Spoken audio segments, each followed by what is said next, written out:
20 en la ruta que une San Vicente, una ruta nueva hecha en la gestión de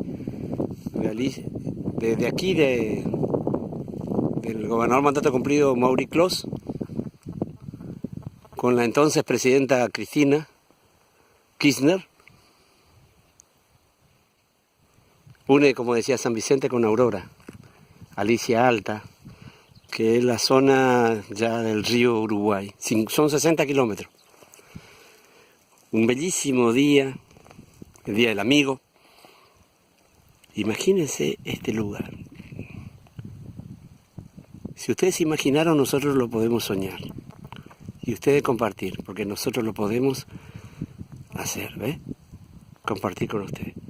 Hace días que estamos en el interior, acompañando al pueblo originario en su organización, en su capacidad de unirse, plantearnos los desafíos que se vienen con menos planes, menos programas, dedicarnos a la actividad productiva, un poquito asistirlo con abrigos, salir de la mendicidad de unas 30 familias que están en posadas y como que si todos los guaraníes estuvieran en esa situación de degradación.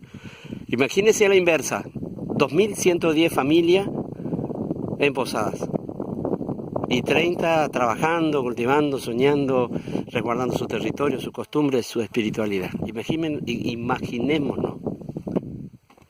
No a la mendicidad, no dar moneda, no dar los que nos sobra, sino decirle que vengan al lugar de donde salieron, aquí, en estos lugares.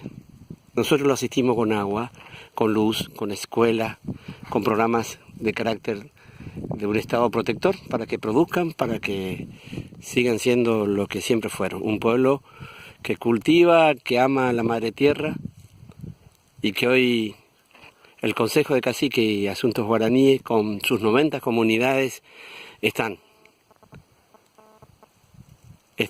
construyendo la armonía y la fraterna actitud entre todos los misioneros con los inmigrantes, los hijos de los inmigrantes, los nietos de los inmigrantes, porque así lo sentimos, así lo soñamos y lo seguimos haciendo.